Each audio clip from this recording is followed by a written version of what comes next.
Thank you, Paul. Thank you very much for having me here. Ladies and gentlemen, I'll apologize for not speaking German. I'm one of those few Dutch people who is not mastering the German language, so you'll have to forgive me. Paul has asked me to talk about business models today, which is a topic of interest of mine. I already detected that that is a topic that you have debated yesterday. Before I start, I think it's important to mention one thing. The discussion around business models, I think too often, is going in the wrong direction. Business model is a term that is derived from the business environment, and if we talk about cultural heritage, we should be very, very careful that we don't just adopt the language and throw that on the things that we're doing here. I think Pavel mentioned that the average time spent looking at a picture in a museum is 11 seconds. I mean, it's that type of thing that we need to be careful about. It's not about the number of seconds that people spend doing anything.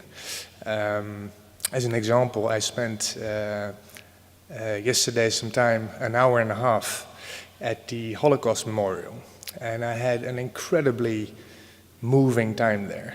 It's an incredible object. It's a memorial that you can't be but moved. And I was especially moved because it was not just about the horrible history of the Holocaust, but you saw children, this age, immediately playing hide and seek and having a fantastic time there. And I think if we can do a little bit of that in a digital environment, then I think we're creating the value that business models are all about. So before you think that I'm going to talk a lot about what kind of revenue models are possible with digital heritage, that to me is a very fundamental principle that we need to keep in mind. It's about value creation from within, from the cultural heritage institutions that you represent. So that's just a starting point. I have a little movie to show you. That's the only thing you'll hear from me in German, but it is in German, so I'm quite happy about that. Let's see.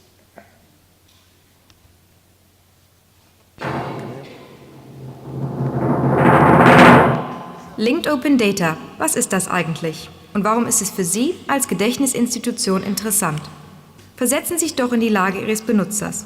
Nehmen wir an, Sie möchten etwas über das Gemälde herausfinden, in dem Venus auf einer Muschel steht. Sie werden wahrscheinlich nach dem Wort Venus suchen. Sie werden jede Menge Treffer erhalten.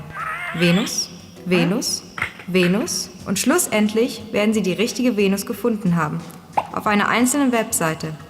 Aber was wäre, wenn das Webservice Ihnen von Anfang an helfen könnte? Zuerst, indem es Sie unterstützt, Ihre Suchanfrage eindeutig zu stellen und dann, indem es Ihnen allerlei relevante Informationen anbietet und das in Echtzeit und innerhalb eines Webspace. Linked Open Data macht dies möglich. Und so funktioniert es. Tim Berners-Lee, der Erfinder des World Wide Web, ersuchte uns, alle unsere Informationen in Form von Dokumenten ins Web zu stellen. Und das taten wir auch. Deshalb stellen heute eine Menge einzelner Webseiten eine Menge an Informationen zur Verfügung. Und dann hatte er die Idee, das World Wide Web weiterzuentwickeln, indem er uns nun aufforderte, unsere Informationen als Rohdaten ins Web zu stellen. Denn Rohdaten lassen sich leichter mit anderen Daten verbinden. Die dadurch entstandenen Verweise, sogenannte Links, ermöglichen es dem Benutzer nun, in ein ergiebiges Netzwerk von Informationen einzutauchen. Aber damit dies überhaupt möglich ist, müssen Sie 4 Dinge beachten. Punkt 1. Sie sollten Ihre Daten frei zugänglich machen. Wenn die Daten nicht lizenziert sind, können sie einfacher mit anderen Daten verbunden werden. Punkt 2. Sie müssen Ihre Daten auf eine bestimmte Weise zugänglich machen, nämlich so, dass die Links zu anderen Daten in ihrer einfachsten Form dargestellt werden. Und jeder dieser Links muss mittels des Resource Description Frameworks, kurz RDF, als Triple dargestellt werden, denn diese bestehen aus 3 Teilen. Und alle diese Triples werden aufeinander verweisen. Punkt 3. Wenn die Triple online gestellt werden, brauchen Sie natürlich auch eine eindeutige Adresse, einen sogenannten Uniform Resource Identifier. Punkt 4. Sie müssen dies gemäß des Standard Web Source Protocols HTTP online zugänglich machen. Und voilà, Ihre Linked Open Data Ressourcen können mit anderen Linked Open Data Ressourcen verbunden werden. So entsteht ein ergiebiges Netzwerk an Informationen, das bisher unentdeckte Links zum Vorschein bringt. Es wird also Wissen auf eine nie zuvor dagewesene Weise miteinander kombinieren. Nun, warum ist das Ganze für Sie interessant und was bringt es Ihren Benutzern? Wenn andere Daten durch Links auf ihre eigenen Daten verweisen, dann wird ihre eigene Webseite höher in Suchmaschinenergebnissen gelistet. Ihre eigenen Daten werden dadurch wertvoller und somit sichtbarer. Zusätzlich können Sie, aber auch andere, sehr einfache Anwendungen erstellen, die auf Ihren eigenen oder auf den Daten anderer aufbauen. Somit werden Sie als Gedächtnisinstitution einfacher im Web gefunden und können vollständigere Informationen anbieten.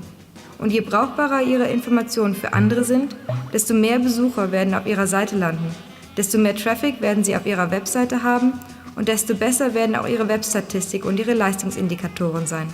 Machen Sie also Ihre vertrauenswürdigen Metadaten jetzt als Linked Open Data verfügbar und werden Sie zu einer anerkannten Informationsquelle im Web. Wir glauben, dass sowohl Ihre Benutzer als auch Sie, die Gedächtnisinstitutionen, von Linked Open Data profitieren werden. Europeana schließt mit seinen Datenlieferanten einen Vertrag ab, das sogenannte Europeana Data Exchange Agreement. Ein zentraler Punkt dieses Vertrages ist die offene Lizenzierung der Daten, um diesen Prozess zu vereinfachen. Die Europeana Foundation und die Fachverbände der Gedächtnisinstitutionen befürworten und unterstützen den Einsatz von Open Data. Somit verleihen die Informationen, die Sie in Ihrer Institution zur Verfügung stellen, dem Web seine eigentliche Stärke und Qualität. Ach so.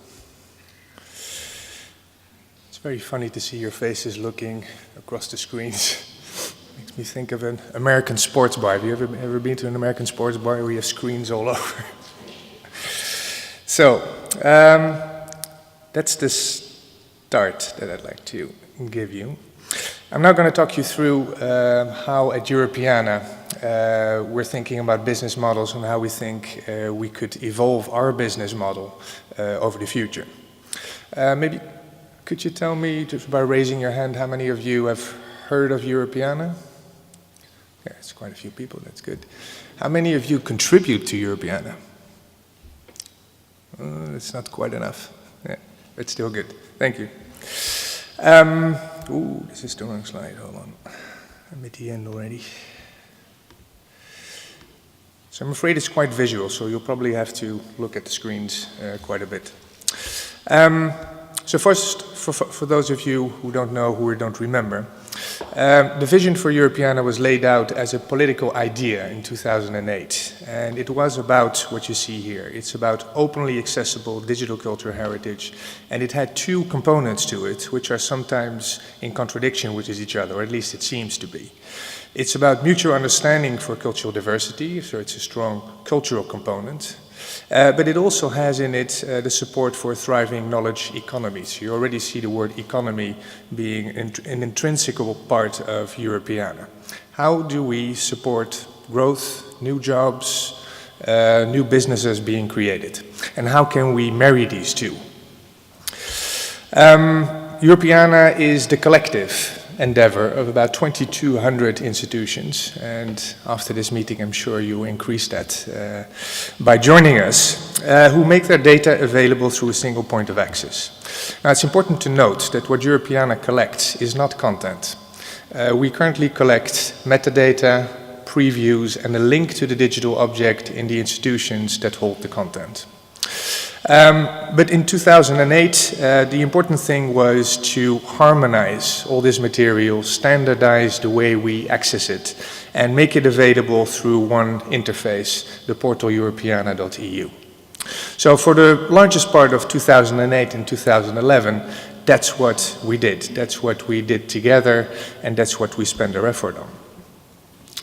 An interesting point is that Germany is the largest contributor to Europeana, with over 3.4 million objects, or about 15.8% of the total. You'll hear me say a couple of these numbers during my presentation. So congratulations, that's fantastic. We hope to keep it up that way. You'll see through Europeana portal, for which you see the preview here. This is actually the first time that we show this. It's going live in a month, the new interface for Europeana.eu. You'll see various things. You'll see collections coming through cultural institutions, in this case a fantastic map of Berlin from the Zentralen Landesbibliothek in Berlin. But you also see material related to Berlin coming from completely different collections. So in this case, this fantastic photo from a guy called Max Dufek, one of my crazier countrymen, I think, who wanted to travel around the world on his hands, from the National Library of the Netherlands. And more we start collecting material from individual people, user-generated content or whatever we want to call that. What you see here was collected, it's a diary from the Europeana 1914-1918 project, and I believe you've heard about that yesterday. And it's interestingly, this is from the great-grandfather from Dr. Ziegler-Schmidt, who's starting up the German Digital Library. So all these things you can find in Europeana, and I think it's the connections that make it a really rich collection. So if you look at the business model, which I interpret as, like I said, the logic of value creation, what are the pluses and minuses of this? Europeana costs about 5 million euros a year to run. With that money, we standardize the metadata, we create the portal, we have about 6 developers in place, we have people in the marketing department. And the main benefits that we are being judged upon by you, by the European Commission, is the traffic to Europeana.eu. Now that translates to about 5 million visits a year currently. So if you make the equation, 5 million euros and 5 million visits a year, that's quite an expensive visit if you look at it that way. But it also, of course, creates lower startup costs for aggregation because of the knowledge exchange. We'll be able to do lots more with that. The main point is that the barriers for entry for reuse are still way too high in this model. So if you look at it as a whole, what value propositions do you have for the kind of stakeholders that you try to provide to? The main costs are in standardizing and the main benefits are in views on Europeana. It does not allow us to do some really important and interesting things. We can't redistribute through linked open data, the film that I just showed you, which has tremendous potential for research in my opinion. We can't collaborate with fast-moving sites like HistoryPin, and we can't even work with Pavel to exchange data on Wikipedia. So we thought hard about what can we do about it. What is the biggest barrier that we need to get rid of? And we started looking at this business model from a different perspective. So instead of looking at it from a very supply-driven way of looking, which is absolutely natural for the cultural institutions that we represent, we started looking, okay, what happens if we look more on the demand side, from the user perspective, things that Wikipedia is already way ahead of us from. What kind of channels should we open to make all this material available in a much more useful way? And we came to the conclusion that the licensing framework that we operate under is absolutely key to that. So whilst in our previous data exchange agreements, we worked with CC BY NC, non-commercial. We started a campaign to move that into a more open license. So on September 12th, we're very proud and happy to release all that data under a CC0 public domain waiver. Does that mean anything to you? You understand what that is? It's basically putting it back into the public domain. So with these 20 million records now freely available for reuse, why do we think that's significant? We think it's significant because A, it's the largest single dedication of cultural data to the public domain, but that by itself it doesn't mean anything. We're not here to get into the Guinness Book of Records. We think it's important because it's a strong statement that what was in the public domain should stay in the public domain. It's also important because it's a case study that we're capable of organizing massive change in Europe if we do it together. A year and a half ago, when we started this campaign, we met a lot of resistance, understandable resistance. It's about the debate that you'll be having here for the past day, and today it's about how much control are you prepared to give up, and what do you expect out of that. But we are able to do it. So what is the logic of value creation for open data is now the question that we're facing. So to do that, I'm going to show you a case study that we did on the business model for cultural institutions. What happens with a cultural institution's business model if you open up data? We found that all institutions perceived three main benefits and three main risks out of opening up data, and you need to balance that. So on the benefit side, everyone understands that if you open up data, you're likely to get more customers. I don't like the word customer in our context too much, but more people visiting your material is a likely outcome of this. It's also increasing the relevance of your institution. Everyone understands that if you keep the material locked into a vault, you're not a player in the digital arena, and that's not going to work for the long term. And it also is felt, and I think this was the strongest point, that it's part of our public mission. Cultural institutions usually are public funded, and making this material as widely available as possible is absolutely key to all this. Nevertheless, there are practical realities. And on the risk side, most institutions saw the following three risks. The first one, in business terms again, is unwanted spillover effects. Now, who understands what that means? Nobody. It basically means, why should I make my material available if others can profit from it? It's an interesting way of looking at things. The second one was the loss of attribution. What happens if I make my material widely available and nobody can trace it back to my institution, all the work that I did? And the third one is the loss of potential income. We could perhaps make money out of this. We don't know how to do it yet, but we could. So by and large, if you look at the very practical realities, and I absolutely don't underestimate that, it's a very tough economic climate. Digitization is hugely costly, so we need to find ways to make this work. So on face value, it seems like a negative equation. But there were three things that would make this equation alter to a more positive side. So these institutions told us that if we can come up with real-life examples of increased engagement, maybe application development, case studies that really work, that really show not only that individual users are increasingly happy, but it also translates back to value for my institution, that would make them happy. The second one is about critical performance indicators, or key performance indicators. The numbers we talked about, the 11 seconds per museum item. But if you can redefine performance indicators beyond visits to the institutional websites, then maybe we have some ground to stand on. Most museums still need to show the visits to their website as the most important indicator of success. But if you can show the amount of visits you received on Wikipedia, for example, and can count those as well, then maybe you have a much better value proposition. And the third one is about technical development, persistent identifiers, improved multilingual functionalities. If we solve a couple of important and very difficult technical issues, then maybe we have a better way to look at things. So we took all that to heart, and we think we were able to convince most of our institutions that they should release the data, the metadata, on a CC0 license.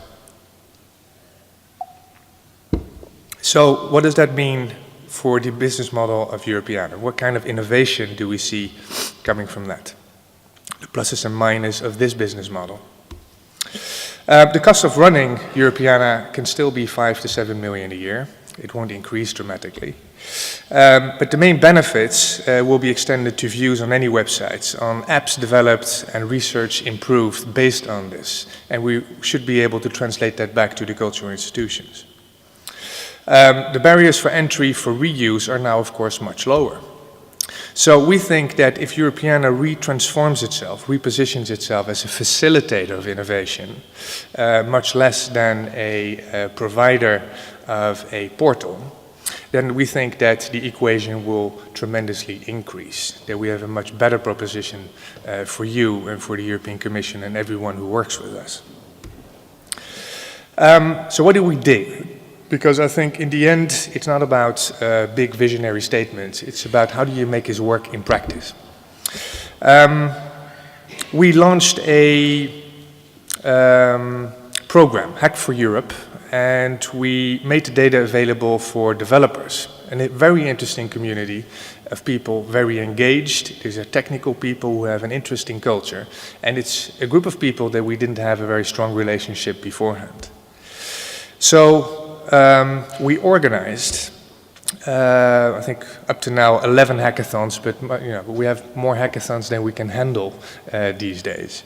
And out of those came about 75 prototypes. I'm going to show you a couple. This is the Europeana eCloud, which is a 3D rendering for a live experience on the 1480 material. So it's a huge screen that you have to have 3D glasses on based on the Europeana API. And we show there all the material we've collected on the First World War. And you can browse and interact with it the way you can. Now, it has its limitations because it's a physical thing, but it was an incredibly interesting way of displaying the material. Then we had lots of apps. ArtSpace, which was developed in Poland. They make all the material available in your living room, but also in bus cabins, etc. And they have a whole system and a business model and a rights clearance method behind it that I think is waiting to be explored. Europeana was one of the latest that we did from Latvia, which works a little bit like Pinterest, which allows you to browse and interact completely differently with the material in Europeana. And Time Mesh, which has a historical overlay of pictures you take, for example, from the Reichstag, and then you see all the old images relating to that from Europeana coming out. It's a little bit like Layer, which some of you may have heard of. So all of these are examples of the things that can be done if we put our creative minds on the open data. And I think there's real value and possibilities there. But these were all only proofs of concept. We didn't further develop those. We will be continuing to organize hackathons, but hackathons by themselves only yield prototypes. How do you take that to the next level, to real downloadable applications on iTunes, for example? We think there are 4 conditions, and this is purely looking at it from the Europeana perspective, that need to be dramatically improved in order to really have commercial and social value coming out of that. The first one is that only 15% of available cultural objects are in Europeana, which comes from an Enumerate study that was recently released. Now that 15% comes out of only 20% digitized material from cultural institutions on average. So I think the potential for digitization is still huge, and we've only come to here. Only 60% of all items in Europeana have rights labels. Now I say only because that to us is critical. We respect copyright, and we're not only about open content, although I personally believe that that is the way for the future. But we respect copyright, and in order to be able to do that, we need rights labels for all the items that we collect. So that's a priority for us next year. Only 20% of the items contain geospatial information. Now, this is becoming more and more important with tablets and mobile phones. And finally, 60% of the items have good visual previews of the content. Now, you see, I use lots of images in my presentations. I think coming up with thumbnails this big is not good enough anymore. We need to have higher resolution images to be able to develop useful applications based on it. So all these 4 things are priorities for business development at Europeana for next year. Now what about the future? So we've seen Europeana transition from an aggregator, standardizing material, into a facilitator of innovation. But we think that's not the end station. I think we have lots of new ground to cover. So we're starting to rethink Europeana more as a collaborative space. It's not an institution or a repository where you bring your material and then hope to get something back.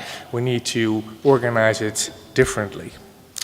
So we think where Europeana can act as a real facilitator, working with the Open Knowledge Foundation, with Kennisland, a think tank in Holland, with Wikipedia and Google, to set up the standards that are necessary to create a real creative reuse environment, we would be in a much better place. So others will be able to build services on top of this. Those could be the cultural institutions that you represent, or it could be creative industries and tourism, or it could be the educational sector. We think that the impact on that will be tremendous. If we really collaborate together, then we'll be an infrastructure organization. We're discussing currently future funding for Europeana, which will come from the Connecting Europe facility. I won't get into the boring details of that, but it's transport, it's digital infrastructure, it's broadband. It's those type of things that we'll become a part of. We're the digital infrastructure for the future. And I don't mean we, the Europeana office, I mean we as a collective. And I think that will finally lead us to real engagement, new business, jobs. It's a future we can envision. So this is my final.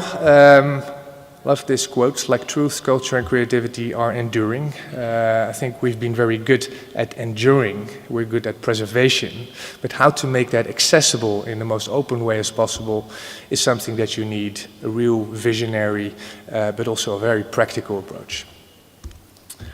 Thank you very much.